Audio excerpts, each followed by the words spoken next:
Welcome to T shorts.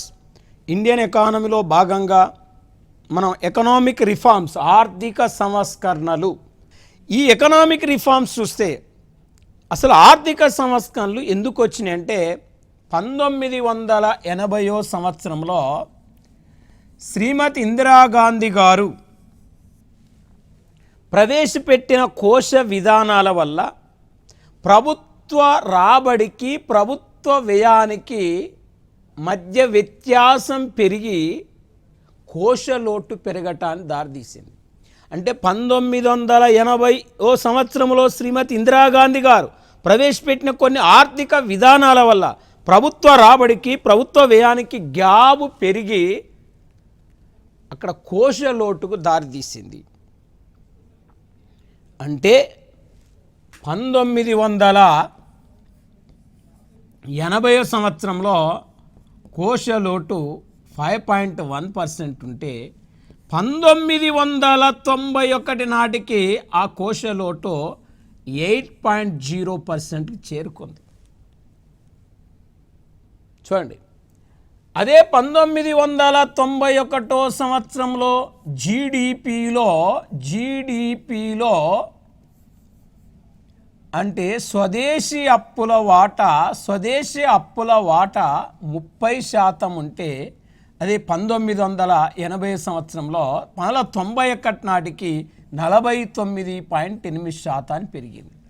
అంటే 1980 సంవత్సరంలో జీడిపిలో స్థూల దేశీయోత్పత్తిలో స్వదేశీ అప్పుల వాటా 30% ఉంటే 91 నాటికి 49.8% చేరుకుంది. అదే 1980వ సంవత్సరంలో జీడిపిలో విదేశీ అప్పుల వాటా 12% ఉంటే 1991 నాటికి 23% పెరిగింది. అంటే శ్రీమతి ఇందిరాగాంధీ గారు ప్రవేశపెట్టిన ఆర్థిక విధానాల వల్ల ప్రభుత్వ రాబడికి ప్రభుత్వ వ్యయానికి మధ్య వ్యత్యాసం పెరిగి కోశలోటు పెరగటానికి దారితీసింది. మరి కోశలోటు పెరిగింది, జీడిపిలో విదేశీ అప్పుల వాటా పెరిగింది, స్వదేశీ అప్పుల వాటా పెరిగింది. పెరగటంతో మనకు మెయిన్గా ఈ కోశలోటు ప్రధానంగా పెరగటంతో 1984లో అధికారంలోకి వచ్చిన రాజీవ్ గాంధీ 1985, 1990వ సంవత్సరానికి మన దేశంలో ఆర్థిక సంస్కరణలను ప్రవేశపెట్టడం జరిగింది. ఎకనామిక్ రిఫార్మ్స్ని ఇంట్రడ్యూస్ చేయటం జరిగింది. అయితే రాజీవ్ గాంధీ గారు ప్రవేశపెట్టిన ఆర్థిక సంస్కరణలు ఏమైనాయి అంటే విఫలమైపోయినాయి. 1990వ సంవత్సరంలో మెయిన్గా ఇక్కడ గల్ఫ్ సంక్షోభం ఏర్పడటం, అంటే ఆర్థిక సంక్షోభం ఏర్పడటం, రాజకీయ సంక్షోభం ఏర్పడటం వల్ల భారత ఆర్థిక వ్యవస్థ క్షీణించిపోయింది. పివి నరసింహారావు అండ్ ప్రధానమంత్రి అయిన తర్వాత మన్మోహన్ సింగ్ ఆర్థిక మంత్రి బాధ్యతలను స్వీకరించటం జరిగింది. ఒకవేళ 1985, 1990 సంవత్సరానికి రాజీవ్ గాంధీ గారు ప్రవేశపెట్టిన ఆర్థిక సంస్కరణలు సక్సెస్ అయి ఉంటే 1991లో ఆర్థిక సంస్కరణలు మళ్ళీ ప్రవేశపెట్టేవాళ్ళు కాదు పివి నరసింహారావు, మన్మోహన్ సింగ్. ఆయన ప్రవేశపెట్టిన ఆర్థిక సంస్కరణలు విఫలమైపోయినాయి కాబట్టి పివి నరసింహారావు, మన్మోహన్ సింగ్ బాధ్యతలను స్వీకరించే నాటికి భారతదేశ పరిస్థితి ఆశాజనకంగా లేదు.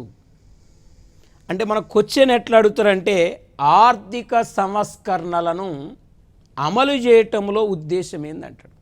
మరి ఆర్థిక సంస్కరణలు అమలు చేయటంలో ఉద్దేశం ఏందని అడిగినప్పుడు అక్కడ ఆన్సర్ మనం ఏం చేయాలంటే కొంత కాన్సెప్ట్ బేస్డ్ మనకు తెలిసి ఉండాలి. ఆ కాన్సెప్ట్ మీద మనకు అవగాహన ఉండాలి. ఏంటిదంటే 1991 నాటికి భారతదేశ ఆర్థిక పరిస్థితి పారిశ్రామిక వృద్ధి రేటు, ఇండస్ట్రియల్ గ్రోత్ రేట్, పారిశ్రామిక వృద్ధి రేటు 1% ఉంది, 1% ఉంది. ఇది ఇండస్ట్రియల్ గ్రోత్ రేట్, ఓన్లీ 1% ఉంది. ఇక్కడ జీడిపిలో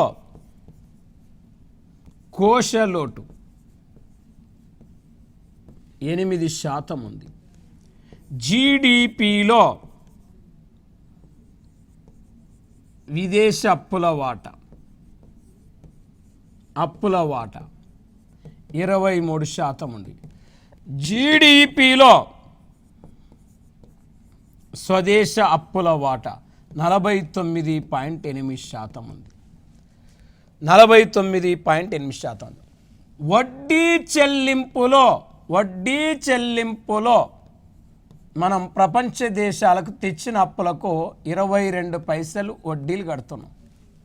ప్లస్ ద్రవ్యోల్బణము, ఇన్ఫ్లేషన్, ద్రవ్యోల్బణము 91లో ధరలు పెరిగి 13% ఇన్ఫ్లేషన్ ఉంది. 91 నాటికి ఫారెన్ ఎక్స్చేంజ్ రిజర్వ్స్, విదేశ మారక నిల్వలు $1.2 బిలియన్ పడిపోయినాయి. అంటే భారతదేశ ఆర్థిక పరిస్థితి ఈ విధంగా ఉందండి. భారతదేశ ఆర్థిక పరిస్థితి సరిగా లేదు.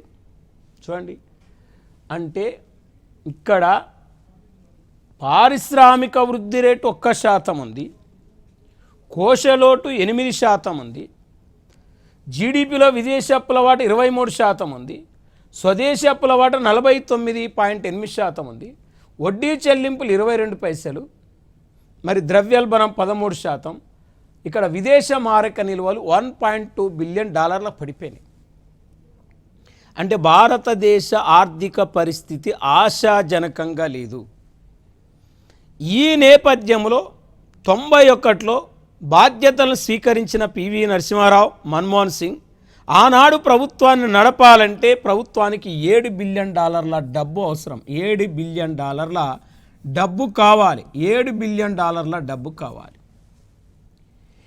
ఈ $7 బిలియన్ డబ్బు కోసం ఐఎంఎఫ్ను, ఐబిఆర్డిని సందర్శించటం జరిగింది. ఐఎంఎఫ్ అండ్ ఐబిఆర్డిని సందర్శించటం జరిగింది.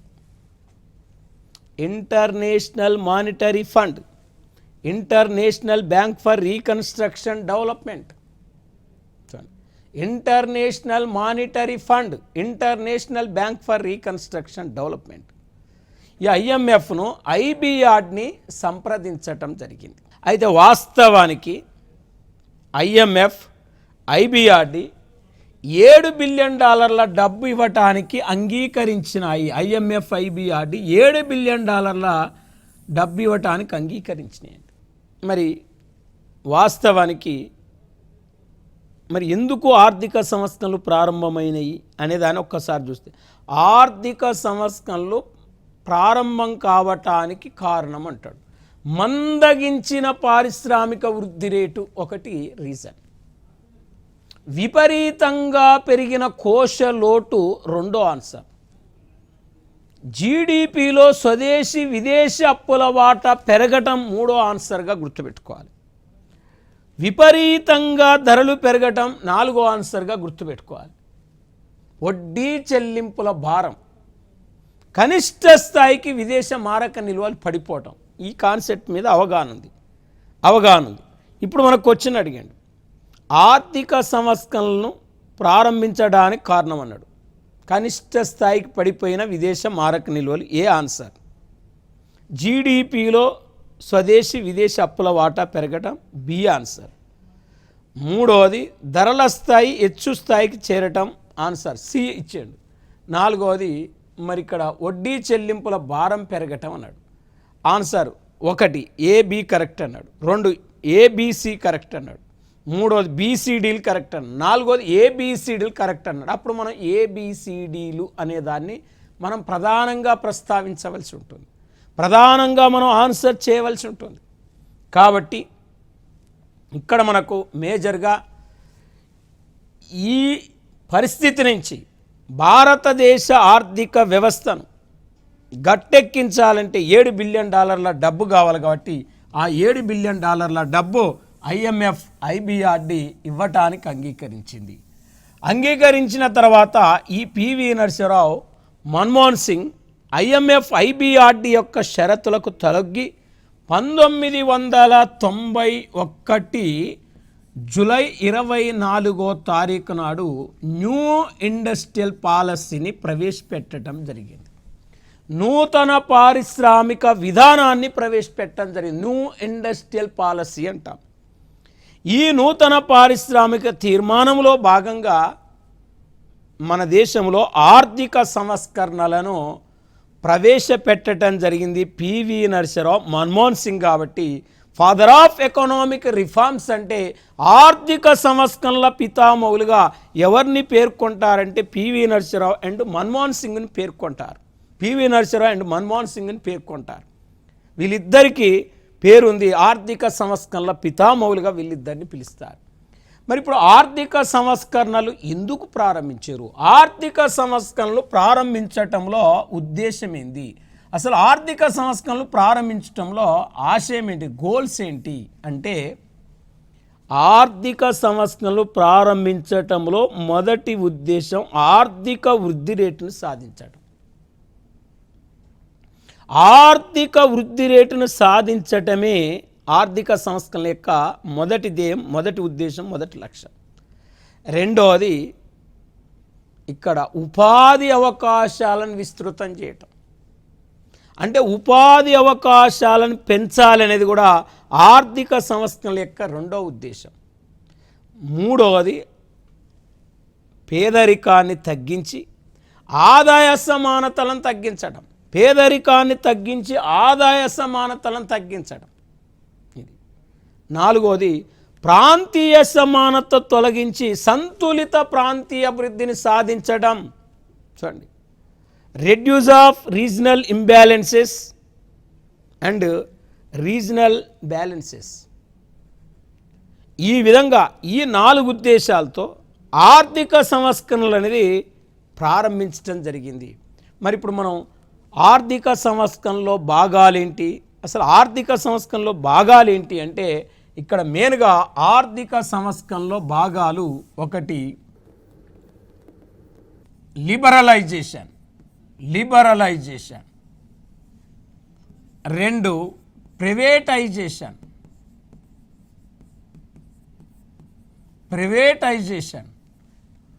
మూడు గ్లోబలైజేషన్. అంటే లిబరలైజేషన్, ప్రైవేటైజేషన్, గ్లోబలైజేషన్ ఇలా 3 ఉన్నాయి. ఎకనామిక్ రిఫార్మ్స్ అంటే ఇది LPG అంటాం దీన్ని. L అంటే లిబరలైజేషన్, P అంటే ప్రైవేటైజేషన్, G అంటే గ్లోబలైజేషన్. వీటిని ఆర్థిక సంస్కరణలు అంటారు. ఇప్పుడు మనకు ఎలా అడుగుతారు? ఆర్థిక సంస్కరణలకు సంబంధించి సరైనది గుర్తించమంటారు, ఆర్థిక సంస్కరణలకు సంబంధించి సరికాంది గుర్తించమంటారు. అన్నప్పుడు మనం గుర్తుపట్టగలగాలంటే ఆర్థిక సంస్కరణలో భాగం కాంది అంటాడు. సరళీకృత ఆర్థిక విధానాలు, రెండవది ప్రైవేటీకరణ, మూడవది ప్రపంచీకరణ.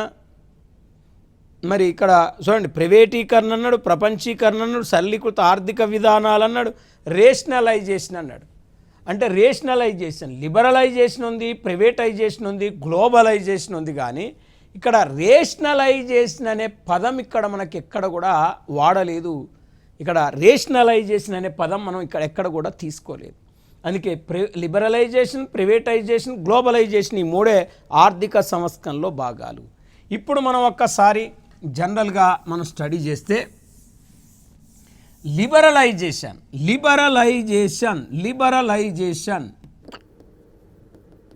ఇది ఆర్థిక సంస్కరణలో భాగం. అంటే దీన్ని మనం ఏమనాలి అంటే సరళీకృత ఆర్థిక విధానాలు,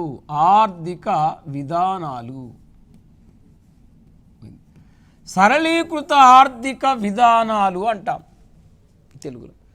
అంటే సరళీకృత ఆర్థిక విధానాలు అంటే ఏంటిది అంటే గతంలో ఉన్న ప్రభుత్వ నియమాలు కానీ, ప్రభుత్వ నిబంధనలు కానీ, ప్రభుత్వ చట్టాలను కానీ సడలించడాన్నే సరళీకృత ఆర్థిక విధానాలు అంటారు. అంటే గతంలో ఉన్న ప్రభుత్వ రూల్స్ అండ్ రెగ్యులేషన్స్, యాక్ట్స్ అంటే రూల్స్, నియమాలు, నిబంధనలు, చట్టాలన్నింటినీ ఇక్కడ సడలించడాన్ని, సరళీకృతం చేయడాన్నే సరళీకృత ఆర్థిక విధానాలు అంటారు.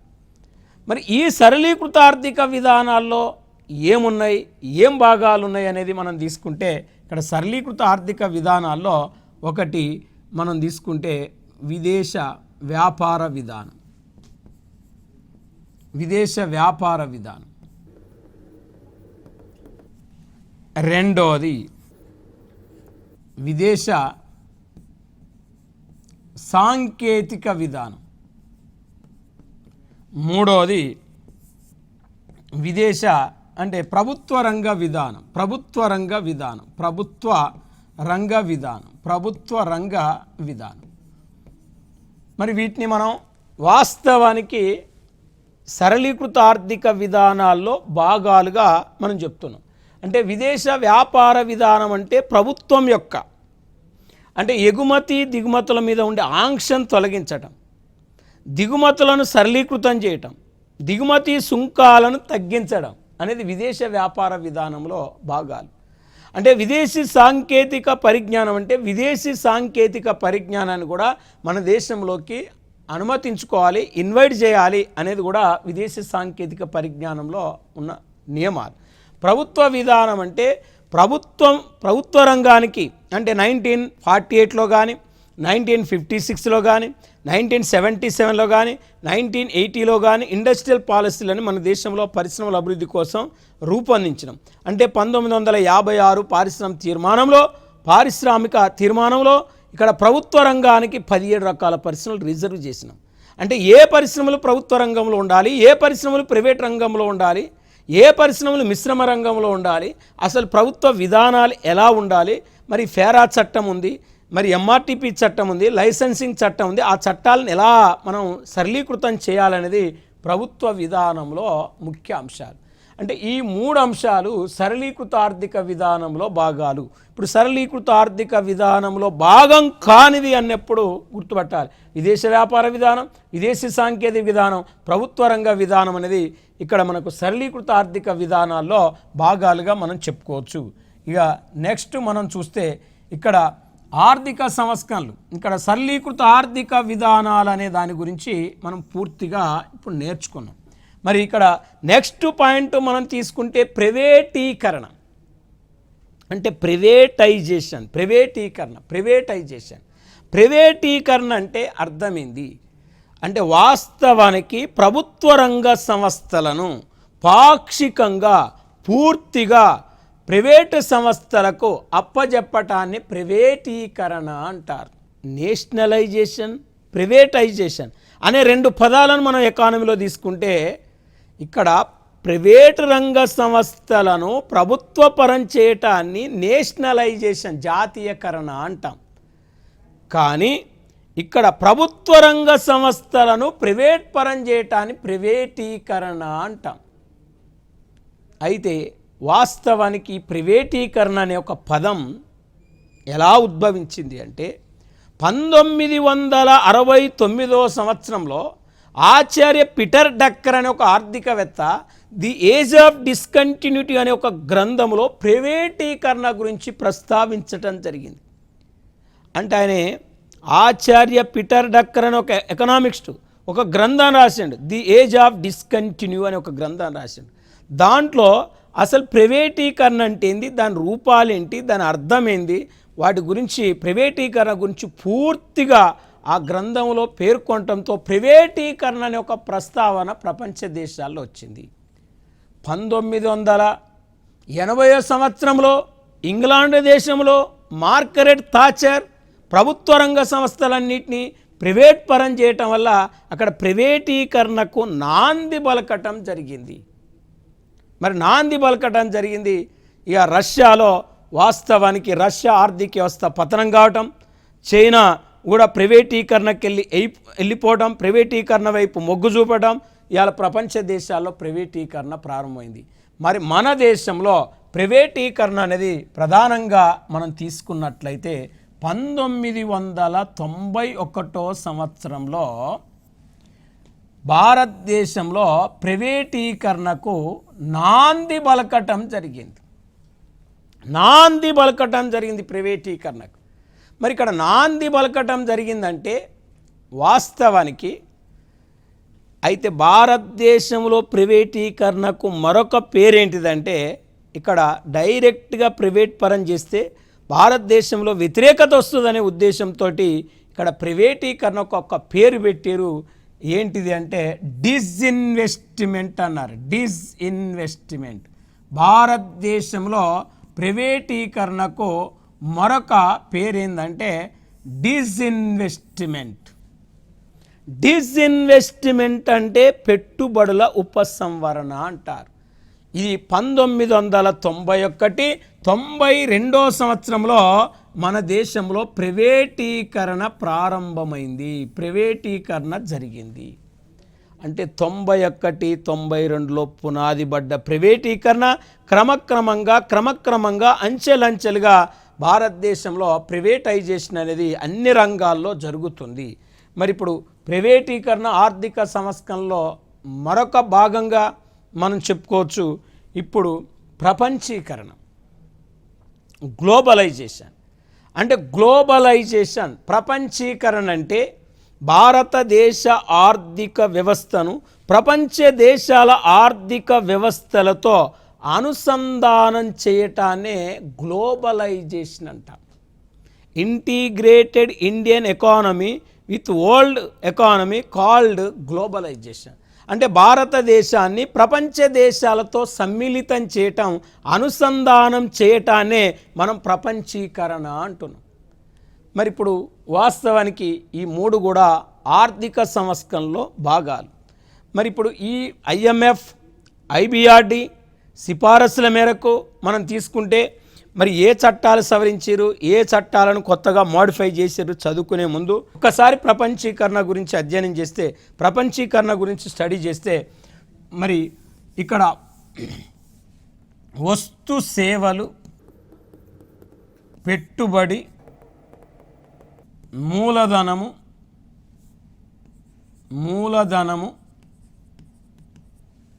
సాంకేతిక పరిజ్ఞానము, శ్రామికులు. అంటే ప్రపంచీకరణ అనగా వస్తు సేవలు, పెట్టుబడి, సాంకేతిక పరిజ్ఞానము, మూలధనము, శ్రామికులు స్వేచ్ఛాపూర్వకంగా తరలి వెళ్ళటాన్నే ప్రపంచీకరణ అంటారు, గ్లోబలైజేషన్ అంటారు. అయితే ఇక్కడ గ్లోబలైజేషన్ అనేది ఒక దేశ ఆర్థిక వ్యవస్థలో 4 రూపాల్లో ప్రవేశిస్తుంది. 4 రూపాల్లో ప్రవేశిస్తుందంటే నెంబర్ 1 వస్తు సేవలకు. చూడండి, వస్తు సేవల ప్రవేశించడానికి ఉన్న అవరోధాలను తొలగించడమే ప్రపంచీకరణ యొక్క మొదటి ఉద్దేశం. అంటే విదేశీ వస్తువులు కానీ విదేశీ సేవలు కానీ మన దేశంలో రావటానికి ఎలాంటి అవరోధాలున్నా ఆ అవరోధాలను తొలగించాలి. వస్తు సేవలకు ఉన్న అవరోధాలు తొలగించడమే ప్రపంచీకరణ మొదటి రూపం. రెండవది విదేశీ పెట్టుబడులకు, విదేశీ మూలధనానికి కావలసిన అనువైన వాతావరణాన్ని సృష్టించటం.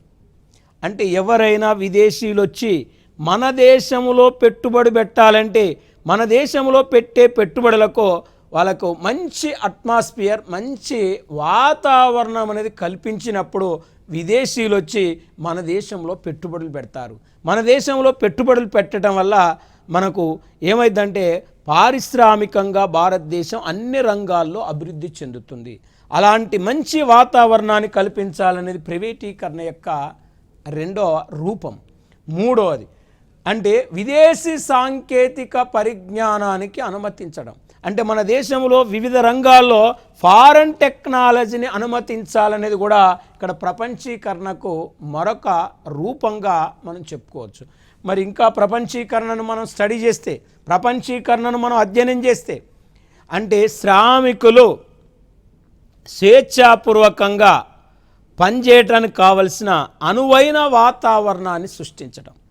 అంటే మన దేశ శ్రామికులు విదేశాల్లో కానీ, విదేశీ శ్రామికులు మన దేశంలో కానీ ఇక్కడ ఉద్యోగాలు చేయటానికి మంచి అట్మాస్ఫియర్, మంచి వాతావరణాన్ని కల్పించాలనేది కూడా ప్రపంచీకరణ యొక్క 4వ రూపంగా మనం చెప్పొచ్చు. అంటే ప్రపంచీకరణ అనేది ఒక దేశంలోకి ఎలా చొచ్చుకొస్తుంది, ఏ విధంగా చొచ్చుకొస్తుంది అంటే 4 రూపాల్లో చొచ్చుకొస్తుంది. మరి ఇది ప్రపంచీకరణ రూపాలు. ఇక్కడ మనం జనరల్గా చూస్తే ఈ ప్రపంచీకరణ నేపథ్యంలో మనం వాస్తవానికి ప్రపంచీకరణ యొక్క లక్షణాలు ఏంటి అంటాడు. గ్లోబలైజేషన్ యొక్క లక్షణాలు, ఫీచర్స్ ఆఫ్ గ్లోబలైజేషన్ అంటాడు. ఫీచర్స్ ఆఫ్ గ్లోబలైజేషన్ అన్నప్పుడు ప్రపంచీకరణ లక్షణాలు ఏంటంటే నెంబర్ 1 లక్షణము ఇక్కడ గ్లోబల్ మార్కెట్ల ఆవిర్భావం. అంటే గ్లోబల్ మార్కెట్లనే మన దేశంలోకి ప్రవేశిస్తాయి, ఎంటర్ అవుతాయి. ఎగ్జాంపుల్ గ్లోబల్ మార్కెట్లు అంటే ఏంటిది? ఇప్పుడు వాల్మార్ట్లు కానీ, డీమార్ట్లు కానీ, స్పెన్సర్లు కానీ, మోర్లు కానీ ఇలాంటి పెద్ద పెద్ద విదేశీ సంస్థలని మన దేశంలోకి దిగి వ్యాపారం చేసుకోవడానికి గ్లోబల్ మార్కెట్లు అంటాం. గ్లోబల్ మార్కెట్ల ఆవిర్భావం. రెండవది మనం చూస్తే ఇక్కడ ఎంఎన్సీలు, మల్టీనేషనల్ కంపెనీస్, బహుళజాతి సంస్థలు అంటే బహుళజాతి సంస్థలు అనగా ఒక దేశం కంటే ఎక్కువ దేశాల్లో వాటి బ్రాంచెస్ ఉంటే మనం బహుళజాతి సంస్థలు అంటాం. అంటే ఒక దేశంలో కంటే ఎక్కువ దేశాల్లో వాటి బ్రాంచెస్ ఉంటాం, దాన్ని బహుళజాతి సంస్థ అంటాం. అంటే బహుళజాతి సంస్థల విస్తరణ అనేది కూడా మనకు మెయిన్గా ఇక్కడ మనకు ఈ ప్రపంచీకరణలో భాగంగా మనం చెప్పుకోవచ్చు. ఇక్కడ మేజర్గా మనం ఒకసారి పరిగణలోకి తీసుకుంటే, అంటే మూడవది తీసుకుంటే ప్రపంచీకరణ లక్షణాలు తీసుకుంటే, ఇక్కడ గ్లోబలైజేషన్ యొక్క ఫీచర్స్ తీసుకుంటే, ఇక్కడ బహుళజాతి సంస్థల ద్వారా విదేశ పెట్టుబడుల్లో పెరుగుదల కూడా గ్లోబలైజేషన్ యొక్క లక్ష్యంగా మనం చెప్పుకోవచ్చు. 4వ లక్షణం రవాణా సమాచార రంగాల్లో పెరుగుదల. అంటే 1991 తర్వాత ప్రపంచ దేశాల రవాణా వేగంగా పెరిగింది, సమాచారం అనేది వేగంగా పెరిగింది. అంటే కమ్యూనికేషన్, రవాణా అనేది గ్లోబలైజేషన్ తీసుకొచ్చిన ఒక గొప్ప మార్పు మనం చూస్తున్నాం. ఇలా వాట్సాప్లని, ఫేస్బుక్లని, యూట్యూబ్లని, ఐఎంఓ కాళ్ళని, వీడియో కాళ్ళని, ఆడియో కాళ్ళని మనం చూస్తున్నాం. ఇలా అంతర్జాతీయంగా సమాచారం బాగా విస్తరించింది. ఆల్రెడీ ట్రాన్స్పోర్ట్ సిస్టమ్ కూడా ప్రపంచ దేశాల మధ్య దూరాన్ని తగ్గించింది. అంటే కుగామము గ్లోబల్ విలేజ్ అంటే మన దేశాన్ని వాస్తవానికి అంటే మన దేశంలో ఉన్న గ్రామాలను కూడా ఇంటర్నెట్తో అనుసంధానం చేయటానికి గ్లోబల్ విలేజ్ అంటాం. గ్లోబల్ విలేజ్ గ్రామీణ ప్రాంతాలను కూడా ఇంటర్నెట్తో అనుసంధానం చేయటానికి గ్లోబల్ విలేజ్ అంటామని. ఈ విధంగా ప్రపంచీకరణ 4వ లక్షణంగా చెప్పొచ్చు. 5వది అంతర్జాతీయ ద్రవ్య వ్యవహారాల్లో పెరుగుదలను. అంతర్జాతీయ ద్రవ్య వ్యవహారాలు అంటే ఇక్కడ ప్రపంచ దేశాల మధ్య మనీ మ్యాటర్స్ కూడా బాగా విస్తరించినాయి. ఆల్రెడీ మనం ఇప్పుడు ఆర్థిక సంస్కరణల లక్ష్యాలు చెప్పుకున్నప్పుడే ఈ ప్రపంచీకరణ ఎలా చూసింది చూడండి.